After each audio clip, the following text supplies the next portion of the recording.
good morning everyone. আজি হল আমাৰ Manali day 2 আৰু আজি আমি যাম সোলাং ভেলি এণ্ড সিসু। তো বৰফ পাবও পাৰোঁ নাপাবও পাৰোঁ সেইটো চিয়ৰ নহয় বাৰু, কিন্তু আজি ৱেডাৰটো বহুত বেছি ধুনীয়া। ৰ'দ নাই কিন্তু ধুনীয়াই ৱেডাৰটো আৰু ঠাণ্ডা বহুত লাগিছে। জাৰ্ণিটো আজি বহুত ইণ্টাৰেষ্টিং হ'ব গৈ আছে, চ' ভিডিঅ'টো কণ্টিনিউ কৰি যাওক। এতিয়া মই যাম ব্ৰেকফাষ্ট কৰিবলৈ, ব'লক ব্ৰেকফাষ্টত আজি কি আছে দেখাওঁ আপোনালোকক। চ' ব্ৰেকফাষ্টত মই খালোঁ পোহা আৰু চেণ্ডউইচ, আৰু ব্ৰেকফাষ্টৰ টেবুলৰ পৰা ভিউটো চাওক, ৱাও। আৰু এই ভিউ এনজয় লৈ মই ব্ৰেকফাষ্টটো ধুনীয়াকৈ কৰি ল'লোঁ। ত' জাৰ্ণি ষ্টাৰ্ট কৰিলোঁ গাইজ, আৰু এতিয়াও আমাৰ 1.5 ঘণ্টা লাগিব বুলি কৈছে পোৱালে। যদি ৰাস্তাত ট্ৰেফিক জাম লাগে আৰু টাইম লাগিব। অলপ দেখাই দিম আপোনালোকক কি হয় কি নহয়। এয়া ৰ'দটো ওলালে দেখিছেনে আজি। চ' স্ন' পাওঁ নে নাপাওঁ সেইটো কিন্তু চিয়ৰ নহয়, হয়নে বাৰু? স্ন' পাওঁ জানো? হেণ্ড গ্লভছ পিন্ধিয়ে আহিলে স্ন' কাৰণে, নাপালে জমনি হ'ব আৰু। চাই লওঁ কি হয় কি নহয়। ৰাস্তাৰ অৱস্থা দেখিছেনে? আৰু অটল টানেল পাৰ হৈয়ে আমি সোলাং ভেলি এণ্ড সিসু পাম, আৰু কক্সৰ এই 3টা জেগাই আমি চাম আজি। চাওঁ স্ন' ক'ত পাওঁ ক'ত নাপাওঁ, কিন্তু ৰাস্তা মানে এনেকুৱাই বেয়া যে ট্ৰেফিক জামবিলাক এইটো কাৰণেই হয়, আৰু চব মানে একেটা সময়তে যিহেতু ওলাই আহে গাড়ীখিনি। গৈ থাকোঁতে ৰাস্তাত আমি আৰু এটা বস্তু দেখিলোঁ, এইটো কি দেখিছেনে? এইটো হ'ল হট এয়াৰ বেলুন। এইটো বেছি ওপৰত নাযায়, 50 ফিটমান ওপৰত যায়, চ' আমি নকৰিলোঁ আৰু ইয়াত দেখিছেনে মানুহখিনি উঠি লৈছে, তাৰ তলত মানে জুই লগাই দিব চিলিণ্ডাৰত। দেন আমি আহি পালোঁ এয়া আমাৰ য'ত এক্টিভিটিৰ কাৰণে আমাক চুজ কৰিব দিয়া হয়, কিয়নো তাত গৈ পেলাই আমি এক্টিভিটি ল'লে প্ৰাইচটো অলপমান বেছি হয় বুলি কয় আৰু তেওঁলোকৰ মতে দেই। চ' আমি তাতে 5টা এক্টিভিটি চুজ কৰিলোঁ, টোটেল কষ্ট আছিলে 10,000। দেন আমাক লৈ গ'ল এয়া স্ন'ৰ ড্ৰেছ পিন্ধাবলৈ, কিয়নো তাতে আমি নিজৰ ড্ৰেছখিনি পিন্ধি গ'লে তাত তিতি যোৱাৰ সম্ভাৱনা থাকে মানে। চ' এয়া আমি ড্ৰেছ লৈ ল'লোঁ, চাই দিয়া এইফালে স্ন' ড্ৰেছ, এযোৰ জোতা দিছে স্ন' কাৰণে, আৰু চক্সটো কিনিব লাগে। আৰু এইটো হৈ গ'ল মোৰ ড্ৰেছ।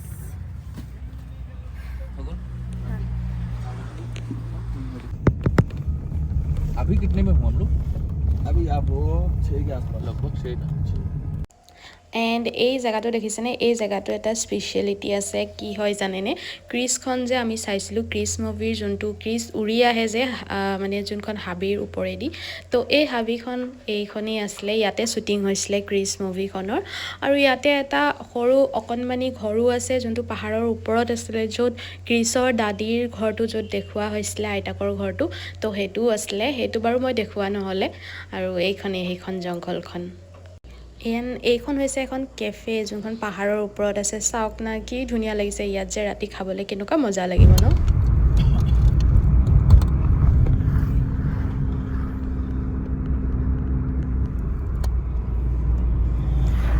এণ্ড পাহাৰৰ ওপৰত যে এই সৰু গাঁওখন দেখিছেনে? এই গাঁওখন সম্পূৰ্ণৰূপে জ্বলি ভস্মীভূত হৈ গৈছিলে আজিৰ পৰা 15 years আগতেই। তাতে মানে মানুহে বাহিৰত এনেকৈ জুই ফুৱাই আছিলে, আৰু জুই ফুৱাৰ পিছত শুই গৈছিলে, তো সেই জুইৰ পৰাই সূত্ৰপাত হৈ পেলাই গোটেই গাঁওখন জ্বলি গৈছে। পিছত নতুনকৈ আকৌ এয়া তেওঁলোকে পকাৰ ঘৰ বনাইছিলে।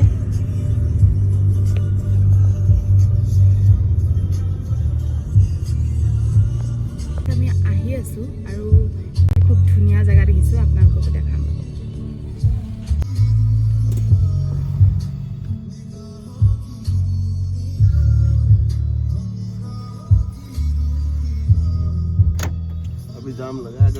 চ' আমি এতিয়া অলপ ৰখিছোঁ, কাৰণ আগত এয়া বহুত জাম লাগি আছে। আৰু সেয়া চাওক ধুনীয়া ভিউ চাই ফটো চটো অলপমান মাৰি লৈছোঁ, ভিডিঅ' কৰি লৈছোঁ। ঠাণ্ডা বহুত, আৰু সেই পাহাৰটোলৈ বৰফ যে পৰি আছে, আমি এতিয়া তালৈ যামগৈ।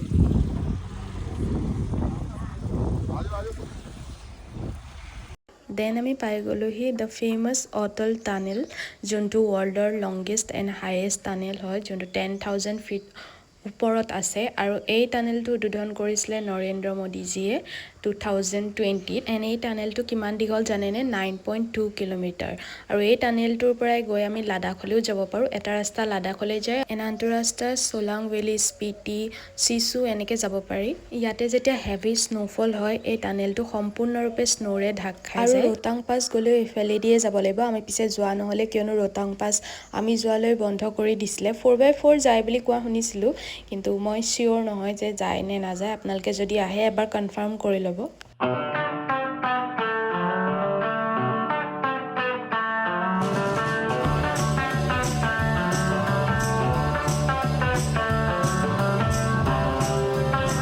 এণ্ড টানেলটোৰ পৰা ওলাই আপোনালোকে যিটো দৃশ্য দেখিব জাষ্ট ৱাও চাই থাকক আপোনালোকে এফালে এটা শুকান পাহাৰ আৰু আনটো ফালে এটা বৰফৰ পাহাৰ কি যে সুন্দৰ এক দৃশ্য সঁচাকৈ বহুত বেছি ভাল লাগিছিলে ইয়াতে ৰৈ আপোনালোকে ফটো চটো মাৰিলে মাৰি ল'ব পাৰে আমি দেৰি হৈছিলে কাৰণে আমি ভাবিলোঁ যে ৰিটাৰ্ণৰ সময়ত আমি ইয়াতে ফটো চটো মাৰি কিন্তু আৰু এটা কথা আমি পিছে যিমানখিনি স্নো এক্সপেক্ট কৰিছিলোঁ সিমানখিনি অৱশ্যে দেখা নাপালোঁ কিয়নো তেতিয়া ষ্টাৰ্ট হৈছিলেহে স্নো ছিজন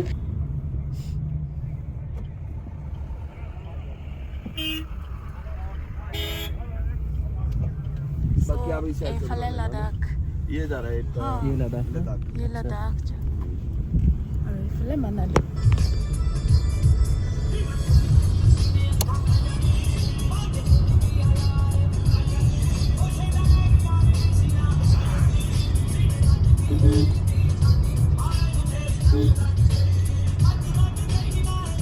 আৰু সাইডে সাইডে এই ৱাটাৰফলবিলাক দেখিছেনে একদম পুৰা জমি বৰফ হৈ গৈছিলে যেতিয়া ইয়াতে স্নো বেছিকৈ পৰে এইবিলাক চব স্নোৰে ঢাক খাই থাকে আমি যিহেতু ষ্টাৰ্টিঙত গৈছিলোঁ তো এনেকুৱা এটা নাজাৰা আমি দেখিবলৈ পালোঁ আৰু এণ্ড আপোনালোকে যদি জানুৱাৰী ফেব্ৰুৱাৰী ফালে আহে তো এইখিনি গোটেই জাগাখিনিয়ে স্নোৰে পুৰা ভৰ্তি হৈ থাকিব আৰু ৰাস্তাবিলাক দেখিছেনে ইমান বেছি ডেঞ্জাৰাছ ৰাস্তা সেইকাৰণে আপোনালোকে ইয়ালৈ আহিলে দিনে পোহৰেই আহিব লাগিব আৰু ইভিনিং ৰিটাৰ্ণ হ'ব লাগিব চাওকচোন ৰাস্তা কেনেকুৱা এইবিলাক চব লেণ্ডশ্লাইডৰ ফলত খহি যোৱা শিল যোনটো যোৱা বছৰ লেণ্ডশ্লাইড হৈছিলে লেণ্ডশ্লাইডৰ ফলত দেখিছেনে ইমান ডাঙৰ ডাঙৰ শিল ৰাস্তাত পৰি গৈছে তো তেওঁলোকে এতিয়া ৰাস্তাখিনি মুকলি কৰিছে তথাপিও কিন্তু আমাৰ ভয় লাগি গৈছিলে বহুত বেছি ডেঞ্জাৰাছ হয় ৰাস্তাটো চ' আমাক এতিয়া ৰাস্তা ৰখালে কাৰণ আমি কৰিম এতিয়া জিপ লাইন চ' ইয়াতে কাউণ্টাৰত হৈ গ'ল বুকিং তাতে আমি বুকিং কৰি আহিছিলোঁ যিহেতু আৰু ক'ত কৰিব লাগিব মই এতিয়া জাগাটো দেখাইছোঁ ৰ'ব জিপ লাইনিঙৰ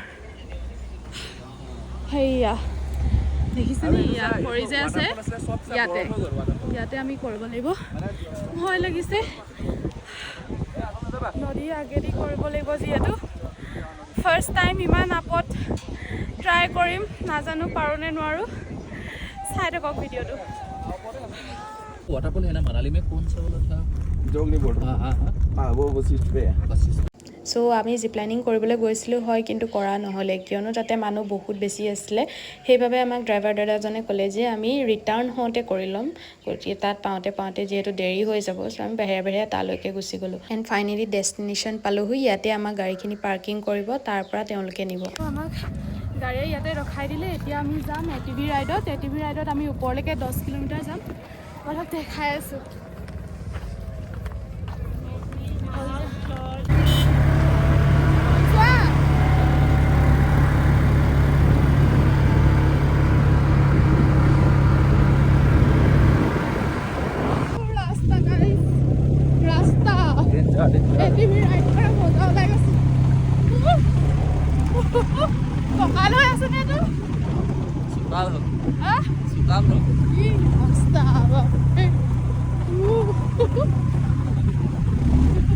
মজা লাগিছে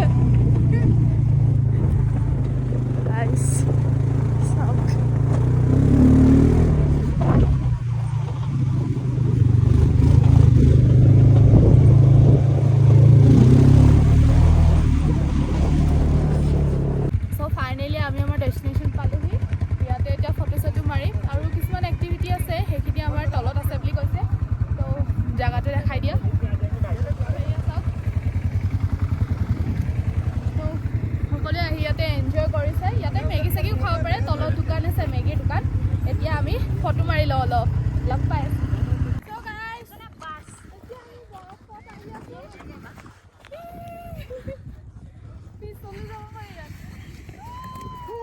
টান পিছলিবা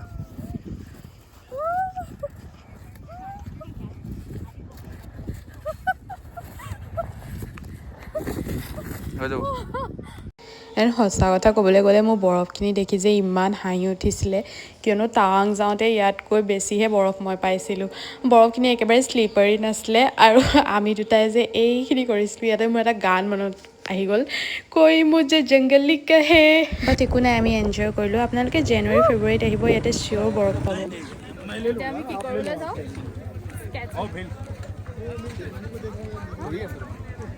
কৰি আছে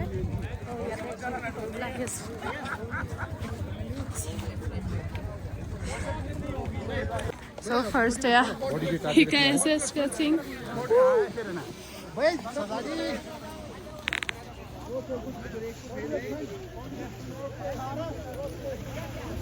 কেনেকুৱা লাগিছে এক্সপিৰিয়েঞ্চ? শিকি গলা নেকি? কৰিলো মই ভিডিঅ'। এতিয়া মোৰ পাল আৰু ষ্টাৰ্ট।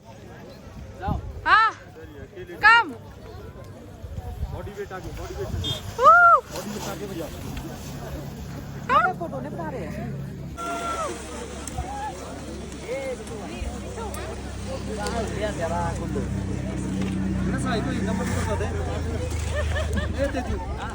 এইফালে চোৱা ঘূৰা আৰু এই স্কেটিং এক্টিভিটিটো কৰি থাকোঁতে মোৰ লগত এটা ইনচিডেণ্ট হ'ল যোনটো মোৰ কাৰণে বহুত ভয়ানক আছিলে। মই স্কেটিংটো আগতে কৰি পোৱা নাই, যিহেতু ইয়াতে কোনেও চাগে কৰি নাই পোৱা, তো কেনেকৈ ৰখিব লাগে বা কেনেকৈ ষ্টেবল হ'ব লাগে সেইটো আমি নাজানো নহয় জানো। চ' তেওঁলোকে অলপমান গাইড কৰিব লাগিছিলে। মই এইটো কোৱা নাই যে তেওঁলোকে গাইড কৰা নাই, কিন্তু মানে অলপ কৰি পেলাই তাৰপিছত এৰি দিয়ে সম্পূৰ্ণৰূপে। চ' মই এনেকৈ গৈ থাকোঁতেনেই তেওঁলোকে মানে যেতিয়া ৰখিব লাগে তেতিয়া তেওঁলোকে মোক এৰি দিছিলে আৰু মই মানে হাতখন দি পৰি গ'লোঁ। চ' বি কেয়াৰফুল প্লিজ, আপোনালোকে এই এক্টিভিটিটো একদমেই নকৰিব। ইয়াতে মানে একো মেডিকেল ফেচিলিটি নাই আৰু মোৰ কেনেকুৱা এটা অৱস্থা হৈছিলে সেইটো টাইমত সেইটো কেৱল ময়ে জানো, কোনো হেল্প কৰা মানুহ নাছিল। মোৰ মানুহজনে মানে কি কৰোঁ কি নকৰোঁ এনেকুৱা অৱস্থা হৈ গৈছিলে। চ' আমি তাতে আৰু এক্টিভিটি একোৱেই নকৰিলোঁ আৰু তাৰ পৰা এখন বাগিত আমি তললৈকে আহিলোঁ, য'ত মোৰ একেবাৰে চেন্সেই নাছিলে আৰু মোৰ এটা হাতখনৰ অৱস্থা চাওক। তাতে যিহেতু মই ভিডিঅ' কৰিব পৰা অৱস্থাত নাছিলোঁ আৰু দেখিছেনে কিমান বেছি ফুলি গৈছিল। আমি আছোঁ সোলাং ভেলীত আৰু মানালী ফেমাছ ডিছ চিট্টু খাবলৈ আহিছোঁ। চ' ব'লকচোন জানো কেনেকৈ বনাই চিট্টু। बाद 2 घंटा लगता है। हाँ उसके बाद फिर मसाला डालना बनाना। मसाला डाल के बनाते हैं लास्ट में, आटा से ही बनता है ना?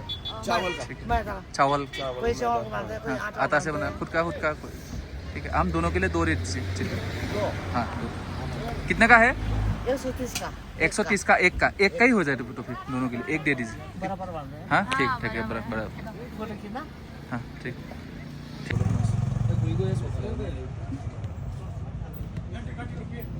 কোৱা কেনেকুৱা লাগিছে? খাই ভাল ন? ধুনীয়া বনাইছে।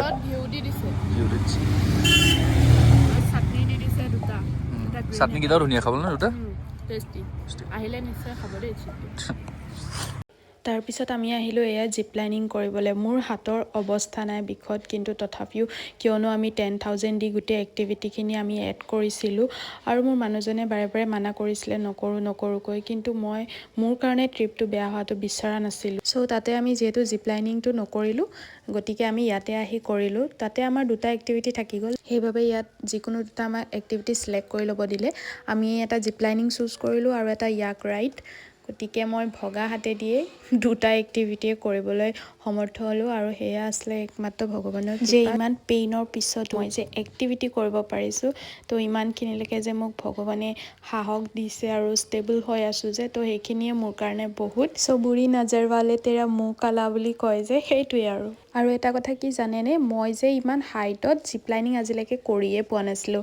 এবাৰ কৰিছিলোঁ কাজিৰঙাত যোনটো মানটো ৰিজৰ্ট আছে যে, তাতে জিপ লাইনিং আছে, ইমান হাইটত নহয় আৰু অলপমান হাইটতে কৰায়। তো সেইটোৱে মোৰ কাৰণে ফাৰ্ষ্ট এক্সপিৰিয়েঞ্চ আছিলে। তাৰপিছত একেবাৰে যে পাহাৰৰ ওপৰত কৰিম সপোনতো ভবা নাছিলোঁ, তো বিৰাট বেছি ভয় খাইছিলোঁ। কিন্তু ভয় খাইছিলোঁ যদিও এনজয় কৰিছিলোঁ। কিন্তু মোতকৈ বেছি ভয় কোনে খালে জানেনে?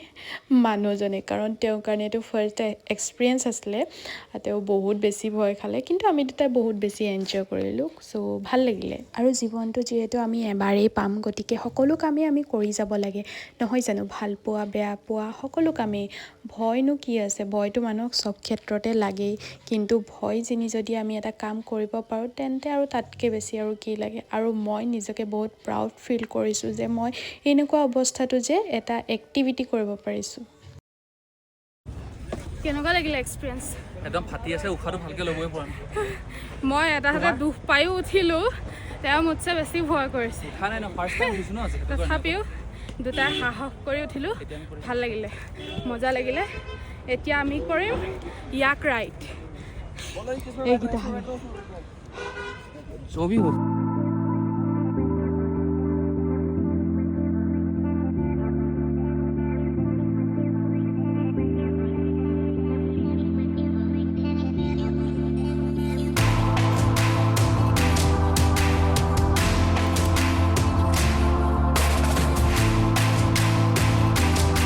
এণ্ড ৰিয়াক ৰাইডটো ইমান ইজি নহয় দেই, আপোনালোকে যে দেখিছে এনেদৰে ধুনীয়াকৈ পিঠিত উঠি আহি আছোঁ সেইটো দেখিবলৈহে, কিন্তু ভালকৈ যদি আপোনালোকে ধৰি নলয়, যিহেতু পাহাৰৰ ওখৰা মোখৰা ৰাস্তালৈ লৈ যায়, গতিকে ভালকৈ ধৰি নল'লে পৰি যোৱাৰ সম্ভাৱনা কিন্তু বহুত। আৰু মই যিহেতু এখন হাতে প্ৰেছাৰ দিব পৰাই নাছিলোঁ, এখন হাতেহে ধৰি আছিলোঁ, তো একো নাই বাৰু, নতুন এক্সপিৰিয়েঞ্চ। যিহেতু আমি হিড়িম্বা দেৱী টেম্পলত জাষ্ট উঠি পেলাই ফটোহে মাৰিছিলোঁ, এইবাৰ ৰাইড কৰিলোঁ, মজা লাগিলে। তো আপোনালোকে আহিলে এইটো ৰাইড এবাৰ নিশ্চয় ট্ৰাই কৰিব।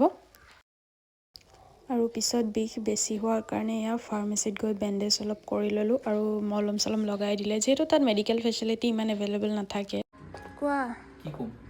যাওঁতে যেনেকৈ গৈছিলা আহোঁতে অঁ, যিটো এক্সাইটমেণ্টত গৈছিলে আহোঁতে সেইটো এক্সাইটমেণ্ট নাইকিয়া হৈ গ'ল আৰু ববাদ হা ববাদ হৈ গ'ল। ববাত হ'লেতো আমিতো দমত জিপ লাইনিং কৰি আহিছোঁ ন, গোটেইখিনিয়ে কৰি আহিলোঁ, তথাপি দুখ পালে আৰু বেয়া লাগিলে। ভাগ্য ভাল যে হাতখন নাভাগিলে, ইমানতে ৰক্ষা আছোঁ। আপোনালোকেও যদি কৰে একদম বি কেয়াৰফুল, এইবিলাক এক্টিভিটি পৰাপক্ষত নকৰিবই, যোনটো মানে ছেফটি নাই। ছেফটি নাই বুলিয়ে ক'ম, তাতে একো কোনো মেডিকেল ফেচিলিটি নাই, কোনো হেল্প কৰা মানুহ নাই। চ' খং উঠিছিলে, এনেকুৱাত বেয়া লাগে। টুৰিষ্টৰ পৰাই যিহেতু হেৰি কৰি থাকে সিহঁতি, তো অলপমান ইম্পৰ্টেণ্ট দিব লাগে। বাকী একো নাই, এতিয়া পেইন কিলাৰ দিছে, খাই মেলি অলপ ৰেষ্ট লওঁ আৰু ভিডিঅ'টো ইমানতে মানে এণ্ড কৰি দিওঁ। তো আকৌ লগ পাম কাইলৈ, যদি কাইলৈ হাতখন ভাল হ'লে থাকে ভিডিঅ'টো আৰু ধুনীয়াকৈ আৰম্ভণি কৰিম, যদি বেয়া হয় উপায় নাই আৰু চাই থাকিব মোৰ ভিডিঅ'টো।